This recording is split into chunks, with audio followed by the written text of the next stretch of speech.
بھارت کے غیر قانونی زیر قبضہ جموں کشمیر میں آزادی پسند تنظیموں نے کشمیریوں سے اپیل کی ہے کہ وہ جموں کشمیر کی خصوصی حیثیت کو ختم کرنے کے بھارت کے غیر قانونی اور یک طرفہ اقدام کو مسترد کرتے ہوئے 5 اگست کو یوم سیاہ کے طور پر منائیں۔ نریندر مودی کی زیر قیادت ہندوتوا بھارتی حکومت نے 5 اگست 2019 کو بھارتی آئین کی دفعات 370 اور 35A منسوخ کر کے مقبوضہ جموں کشمیر کی خصوصی حیثیت ختم کر دی تھی۔ یوم سیاہ منانے کی اپیل کشمیری آزادی پسند تنظیموں نے سری نگر اور وادی کشمیر کے دیگر حصوں میں چسپاں پوسٹروں کے ذریعے کی ہے۔ پوسٹروں میں 5 اگست کو یوم استحصال کشمیر قرار دیتے ہوئے کشمیریوں پر زور دیا گیا کہ وہ اس دن کو یوم سیاہ کے طور پر منائیں۔ کل جماعتی حریت کانفرنس کے سینئر رہنما آغا سید حسن الموسوی الصفی نے سری نگر سے جاری ایک بیان میں مقبوضہ علاقے میں محرم کے مرکزی جلوسوں پر پابندی جاری رکھنے پر قابض حکام کی شدید مذمت کی۔ انہوں نے بھارتی پولیس کے ہاتھوں علماء دین کی گرفتاری کی بھی مذمت کی۔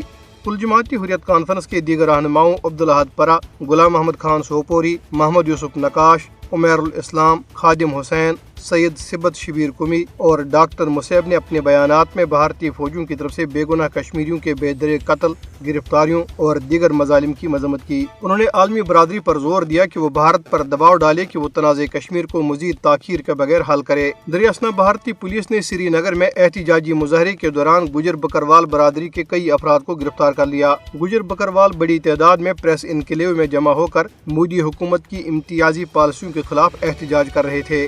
ادھر بدنام زمانہ بھارتی تحقیقاتی ادارے نیشنل انویسٹیگیشن ایجنسی NIA کی عدالت نے ضلع کولگام کے رہائشی آزادی پسند کارکن باسط احمد ڈار کے ناقابل ضمانت وارنٹ گرفتاری جاری کر دیے ہیں۔ ایڈیشنل سیشن جج بارامولہ نے حریت کارکن امتیاز احمد گنائی کی درخواست سے ضمانت مسترد کر دی۔ سوپور کے رہائشی امتیاز گنائی کو بھارتی پولیس نے ایک جھوٹے مقدمے میں کالے قانون پبلک سیفٹی ایکٹ کے تحت قید کر رکھا ہے۔